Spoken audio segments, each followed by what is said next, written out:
Silks చేనేత వస్త్రాల అద్భుత ప్రపంచం. కుక్కట్పల్లిలో మార్చ్ 28న గ్రాండ్ ఓపెనింగ్.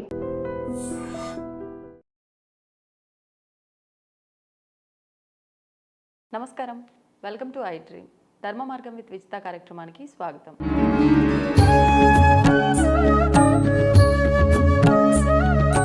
ప్రస్తుతం మనతో పాటు ఉన్నారు అగస్త్య స్పిరిచువల్ ఆర్గనైజేషన్ వ్యవస్థాపకులు క్రియాయోగి ఆదురి ఉదయ్ భాస్కర్ గారు. ఇప్పుడు వారితో మాట్లాడి మరిన్ని విషయాలు తెలుసుకుందాం. నమస్కారం అండి. నమస్కారం. చాలా వరకు చూస్తూ ఉంటాం, తెలుసో తెలియకో ఎన్నెన్నో పాపాలు తప్పులు చేస్తూ ఉంటారు. మరి ఈ పాపాలని మనం గనక అలా పెంచుకుంటూ పోతే అది ఒక కర్మగా మారి మళ్ళీ మళ్ళీ అది మనని పాపం వెంటాడి ఏదో ఒక రకంగా ఇబ్బందుల పాలయ్యేటట్టుగా చేస్తుంది. ఈ పాపం చేయకుండా ఉండాలి, చేసిన పాపాన్ని తొలగించుకోవాలి, అదేవిధంగా చేసిన పాపానికి సంబంధించిన కర్మని కూడా కడుక్కునే ప్రయత్నం అయితే చేయాలి. మరి ఏ రకంగా సులువైన పద్ధతిలో చేసుకోవచ్చో వివరించండి. తప్పనిసరిగా అండి, అనాది కాలం నుంచి ఋషులు మహానుభావులు అందరూ కూడా ఈ సర్వమానవాళికి ఆనందకరమైన జీవితాన్ని అనుభవించడం కోసమే వాళ్ళు తపస్సు చేస్తున్నారు. మనకి సైన్స్ ప్రకారంగా సైంటిస్టులు ఎలా అయితే మన నిజ జీవితంలో ఉండేటువంటి వాటన్నిటికీ సులభంగా ఉపాయాలను ఎలా కనుక్కుంటారో, మన ఆధ్యాత్మికంలో ఋషులు గురువులు వీళ్ళందరూ కూడా వాళ్ళ పాపం వాళ్ళ జీవితం అంతా త్యాగం చేసి వాళ్ళకంటూ ఇంకేమీ తెలుసుకోవాల్సిన అవసరమేం లేదు. అందుకని మనం మానవులందరూ కూడా తెలిసి ఎవరు చేయరు మిస్టేక్స్ కానీ కర్మ కానీ. అంటే సడన్గా కోపం రావడం, సడన్గా ఉద్వేగానికి లోనవ్వడం, మాటల్లో కూడా తెలుసో తెలియకో కొన్ని మాటలు మన నోటంబడి వచ్చిన కారణంగానే మనం ఎంతోమందికి దూరం అయిపోతాం, శత్రువులు అయిపోతాం. ఇది ఎలా జరుగుతోంది అంటే ఆ జీవుని యొక్క జీవుడికి స్వభావం ఉంటుంది, అది చిత్తంలో ఉంటుంది పూర్వజన్మ సుకృతానుసారంగా. ఆ చిత్తంలో ఉన్న స్వభావం డామినేట్ చేస్తోంది జీవుణ్ణి. డైరెక్ట్గా మన మనిషి అంటే మన మనస్సు, ఈ మనస్సు ఇవన్నీ కూడా జీవుడు. ఈ జీవుణ్ణి స్వభావం డామినేట్ చేస్తుంది, కర్మ డామినేట్ చేస్తుంది. అందుకని దీన్ని మనం ఎలా ఈ కర్మని తొలగించుకోవాలి, ఈ కర్మ మీద భారం పడకుండా దైవం మీద మనం గనక డిపెండ్ అయితే మన కర్మల్ని మనం తొలగించుకోవచ్చు. వాష్ కర్మ ఇన్ స్పేస్ అని ప్రామాణికంగా అరవిందో ఆయన ఒక దారి చూపించారు. Wash karma in space. అలాగే మనం ఈ పాపం అని అంటున్నాం, ఈ పాపం అంతా కూడా సిన్ ఈజ్ యువర్ షాడో, అది కేవలం నీడ లాంటిదే పాపం. అదే భయంగా మన వెంటాడి మరణంగా దారితీస్తుంది. జనన మరణాల్లోకి నెడుతున్నది ఎవరు? భయమే మృత్యు. ఈ భయం ఎలా వస్తుంది? అదే పాపం జన్మజన్మల నుంచి వెంటాడుతుంది. Sin is your shadow. అలాగే వాష్ కర్మ ఇన్ స్పేస్, అలాగే వాష్ కర్మ విత్ మెడిటేషన్. ధ్యాన యోగ మార్గంలో మనం ఈ మన కర్మల్ని మనం కడుక్కోవచ్చు, పక్షాళన చేసుకోవచ్చు అంటారు. దాన్ని ప్రామాణికమైన వాక్యం ఏంటంటే కర్మ పక్షాళన. సులభమేది. యావత్ మానవాళి కూడా జాగ్రత్త అవస్థలోనే మన అన్ని విధాలా మార్పు చెందాలని ప్రయత్నం చేస్తున్నారు. కానీ యోగులు మహానుభావులు, ఒక రమణ మహర్షి లాంటి వాళ్ళు, రామకృష్ణ పరమహంస లాంటి వాళ్ళు, మరి వాళ్ళు ఏం కష్టపడ్డారు డే టైంలో? ఎందరో మహానుభావులు ఆ రోజు నుంచి ఈ రోజు వరకు కూడా. వాళ్ళని ఏమన్నాం మనం? యోగులు మహానుభావులు అన్నాం. అంటే వాళ్ళు భగవద్గీత కూడా ఏం చెప్తోంది? యోగం ద్వారా, ఈ భగవద్గీత అంతా 18 యోగాలే, అన్నిటికన్నా యోగం గొప్పది అని చెప్తోంది. అందుకని ఇది ధ్యాన పద్ధతిలో 3 రకాలుగా మనం ఈ మన కర్మని మనం పరిశుద్ధం చేసుకోవచ్చు. ఒకటి ధ్యానంలో మనం కాశీకి వెళ్తే అందరూ ఏమంటున్నారు, మనం ఒక కాశీకి వెళ్ళాం, పవిత్రం అవుతాం, గంగానది. అవును. అదే నదిని ఊహించుకోండి. ఉమ్. మొట్టమొదట రాత్రి నిద్రపోయేటప్పుడు ఈ 3 మార్గాలు, ఒక 3 మార్గాలు ఉన్నాయి. ఇది చెప్పాక దానికి ఎలా చెయ్యాలి అన్నది చెప్తా. అలాగే 3 అద్భుతమైన ధ్యాన మార్గాలు ఏంటంటే, ఒకటి ఏవైతే పవిత్రమైనటువంటి ప్రదేశాలని మనం భావిస్తున్నామో యావత్ ప్రపంచంలో, యావత్ మానవాళికి కులమత విభేదం లేకుండా వాళ్ళకి మన వరకు అయితే ఒక కాశీ కానీ, హిమాలయాస్ కానీ, ఒక తిరుపతి కానీ పవిత్రమైన చోట్లు. మీరు అక్కడే ఉన్నాము, అక్కడికి వెళ్ళినప్పుడు ఎలా ఉన్నామో దాన్ని మనం ఇక్కడ నిద్రలో భావిస్తూ కలగా పొందాలి, ధ్యానంలో పొందాలి. ఒక మార్గం. రెండవ మార్గం, సద్గురు చరణాల దగ్గర, గురు సాన్నిధ్యంలో వాళ్ళకి ఎవరు నచ్చితే ఆ గురువు దగ్గర సమక్షంలో కూర్చున్నప్పుడు కొంత మానసిక ప్రశాంతత, శాంతి లభించింది. ఆ గురు సమక్షంలో కూర్చున్నట్టుగా ధ్యానంలో భావించాలి. మూడో మార్గం, దేవతలు మనకు ఒక దారి చూపించారు, రంగులతో చూపించారు వాళ్ళు.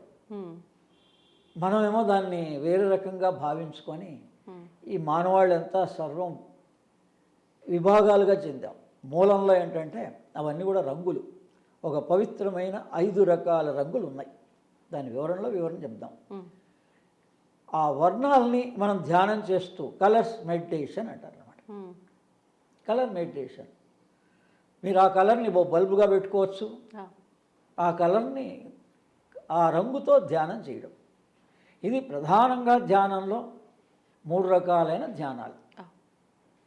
ప్రదేశం, ఆ అద్భుతమైన ప్రదేశం, మానసిక ఉల్లాసం కలిగే ప్రదేశంలో మనం ఉన్నట్లుగా భావించడం. రెండవది, గురు చరణాల దగ్గర దైవ సన్నిధిలో ఉన్నట్టుగా భావించడం. మూడవది, ఆ రంగుల్ని మనం ఉపయోగించుకొని ధ్యానంలోకి వెళ్ళడం. వీటికన్నా ముందు కర్మ ధ్యానం అని, నేను ఆల్రెడీ శ్వాస విజ్ఞానం అనే పుస్తకంలో ఒక ఆర్టికల్ రాయడం జరిగింది. కర్మ ధ్యానం ప్రామాణికంగా భగవద్గీత శ్లోకాలని ఉటంకిస్తూ, అందుకని ధ్యానం ఉంది కదా, కర్మ ధ్యానం, కర్మ భక్తి యోగా ఇచ్చారు కదా, దాన్ని మన ధ్యాన పద్ధతిలో కూడా కర్మ ధ్యానం. ఆ కర్మ ధ్యానంలో ఏమవుతుందంటే, రాత్రి పడుకోబోయే ముందు పరమ గురువుల్ని కానీ, హిమాలయన్ మాస్టర్స్ని కానీ, దేవతల్ని కానీ, ఎవరి మీద ఎక్కువ భక్తి విశ్వాసం ఉంటే వాళ్ళని, ఆయా మార్గంలో వాళ్ళని స్మరిస్తూ రాత్రి ఒక వేకువజామున, అంటే బ్రాహ్మీ ముహూర్తం అంటాం కదా మనందరం, రాత్రి 1 గంట నుంచి 3ంటికి అసలైన బ్రాహ్మీ ముహూర్తం.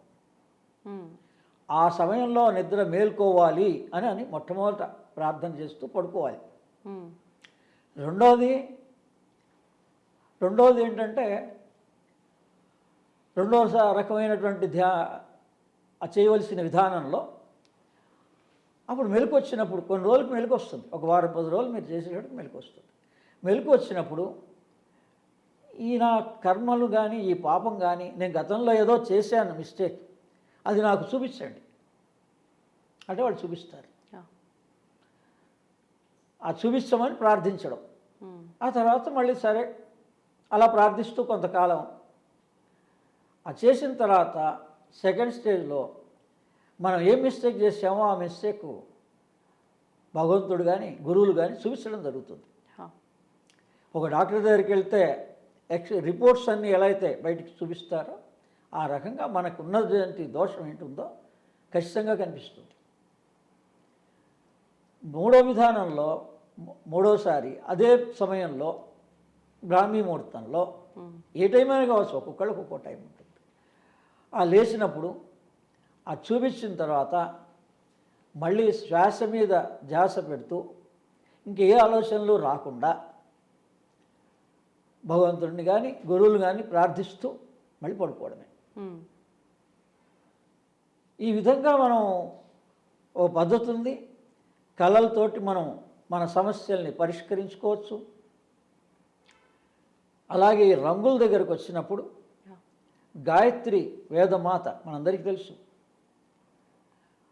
ఆమె 5 రంగులతో నీలపు రంగు, పసుపు రంగు, ఎరుపు రంగు, ఇలా ఈ రంగు బంగారు రంగు, ఈ 5 ముఖాలకి 5 రంగుల ధ్యాన శ్లోకం ఉంది. గాయత్రి ధ్యాన శ్లోకం నీలధవళ అని చెప్పేసి అలా వస్తుంది. ఆ ధ్యాన శ్లోకంలో ఇప్పుడు మేము శ్లోకం కూడా మనం ఏం నేర్చుకొని కంఠస్థం పట్టదలిస్తే మంచిది. అంటే ఎప్పుడో మనకి వేదం ఒక 5 రకాలుగా 5 రంగుల్ని మీరు ఇలా ఉపయోగించుకోవచ్చు అని రాసింది ధ్యానంలో. అందులో నీలపు రంగు, నీలమేఘశ్యాముడు అని రాముడు కృష్ణుడు విష్ణు స్వరూపం నీలమైన రంగు. అలాగే ఆ తర్వాత తెలుపు రంగు ఈశ్వరుడు, పసుపు రంగు పార్వతి, బంగారు వర్ణం లక్ష్మీదేవి. ఈ విధంగా వాళ్ళ దేవతలకి ఆ దేవతల్లోకి ధరించిన ఆభరణాల్లోనూ ఒక 5 రంగుల్ని వాళ్ళు ప్రతిపాదించారు యావత్ లోకానికి. ఈ 5 రంగుల్ని మీరు ధ్యానం చేయండి. మీకు ఏ సమస్య ఉన్నప్పుడు ఆ సమస్య పరిష్కారం దాని ద్వారా కలుగుతుంది. అందుకని ఇది ప్రామాణికమే కదా. మరి గాయత్రి ధ్యాన శ్లోకం చూసుకోవచ్చు. మళ్ళీ మొదటి చరణంలోనే 4 లైన్లు ఉంటాయి. మొదటి చరణంలోనే ఒక్కొక్క దానికి ఆ రంగులు రాయబడినాయి. ఆ రంగుల్ని మనం అందుకని ఒక దేవాలయం వెళ్ళినా ఎక్కడికి వెళ్ళినా ఆ దేవతా స్వరూపాన్ని చూసినా మనకు ఒక రంగు ప్రస్తుతంగా దర్శించబడాలి. లేదా మనకి రంగులు కలర్స్ బల్బులు ఉన్నాయి, ఎలక్ట్రికల్గా కూడా కలర్స్ని ఆయా కలర్స్ని ప్రొజెక్ట్ చేసుకొని మనం పడుకునేటువంటి రూమ్లో కూడా ఆ కలర్స్ పెట్టుకొని పడుకోవచ్చు లైట్గా. దాని ద్వారా కూడా మనం దాని ఉపయోగాన్ని పొందొచ్చు. రంగుల ద్వారా రంగుల ద్వారా పొందొచ్చు. ఈ విధంగా ఈ రంగులతోటి అలాగే పుష్పాలతోటి కూడా ధ్యానం ఉంది, అద్భుతమైనది. అంటే ఇది యాక్చువల్గా ఇది నిద్రాస్థితి అంటారు. అంటే ధ్యాన స్థితి ఎలా ఉంటుందో ధ్యానం అనేది అందరూ ప్రాక్టీస్ చేస్తున్నారు. ధ్యానంలోకి వెళ్ళిపోతే శాంతే, ప్రతి వాళ్ళు ప్రయత్నం చేస్తూ ఉంటారు.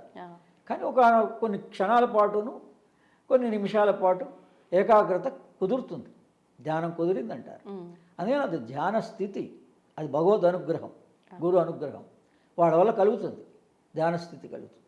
అలాగే దీనికన్నా ముందుగా నిద్రాస్థితి ఉంది. నిద్రాస్థితిలోకి వెళ్తే ధ్యాన స్థితిలోకి వెళ్ళిపోవచ్చు అనమాట. అందుకని ఇది నిద్రాస్థితి అంటారు. దీన్ని థియోసాఫికల్ నాలెడ్జ్ మేడం బ్లావెట్స్కీ రాసినటువంటి సీక్రెట్ డాక్ట్రిన్స్ అంతా కూడా ఈ నిద్రాస్థితి యొక్క ప్రాముఖ్యతనే రాసింది. అందుకని మనం ఇంత జాగ్రత్త అవస్థలోనే మన పాపాలను కడుక్కోవాలని అనేక రకాల కష్టాలు అనేక రకాల ప్రయత్నాలు మనవాళ్ళు చేస్తున్నారు. కానీ యావత్ ప్రపంచం ఎందుకు ఆనందంగా మనకన్నా కొద్దిగా విలాసంగా ఉన్నారు అని అంటే వాళ్ళు యోగ ధ్యాన పద్ధతిలో వాళ్ళు కూడా వాళ్ళకు కావాల్సినవి కూడా ఈ విజ్ఞానాన్నే వాళ్ళకి అందించేశారు. ఈ వేద విజ్ఞానాన్ని సీక్రెట్ డాక్ట్రిన్స్గా అందించారు. ఆ తర్వాత అరవిందో సావిత్రి అనే గ్రంథం ద్వారా అందించారు. మూలంలో ఈ కలర్స్ మెడిటేషన్ కానీ ఫ్లవర్స్ ద్వారా కలర్స్ని మెడిటేషన్ కానీ మాతా మిర్రా అరవిందో తర్వాత ఆవిడ శిష్యురాలు, ఆయన శిష్యురాలు ఆవిడ రాసింది, ఆవిడ రీసెర్చ్ చేసింది. అందుకని ఈ ముగ్గురు ప్రామాణికమైన మహానుభావులు అరవిందో, మిర్రా, మేడం బ్లావెట్స్కీ, వీళ్ళ ద్వారా వీళ్ళ విజ్ఞానం ద్వారా మనం ఈ నిద్రాస్థితిని ఈ రాత్రి మనం అంటే కళలు మనం రోజు పడుకుండేటువంటి ఈ పడుకుండే విధానంలో మార్పు రావాలి. అందరం పడుకుంటున్నాం కానీ ఒకే రకంగా ఎప్పుడూ ఒకే రకంగా పడుకుంటున్నాడు. కానీ ఇందులో విధానంలో మార్పు తెచ్చుకుంటే మన సంకల్పం ఏది ఉందో మనం ఏం కావాలనుకున్నామో ఆ సంకల్పం పెట్టుకొని నిద్రలోనే మనం తెల్లారిన తర్వాత బయట బాహ్య ప్రపంచం ఏం మారదు, మన మానసిక స్థితి మారిపోతుంది. మన వరకు మనకి ఏం టెన్షన్స్ ఉండవు. మనకు కావాల్సినటువంటి జీవన విధానాన్ని మనం ఏర్పాటు చేసుకోవచ్చు. నిద్రలో మార్పులు చేయడం. అంత కేవలం నిద్రలో మార్పుల వల్ల. ఇది చాలా డీప్ సబ్జెక్ట్.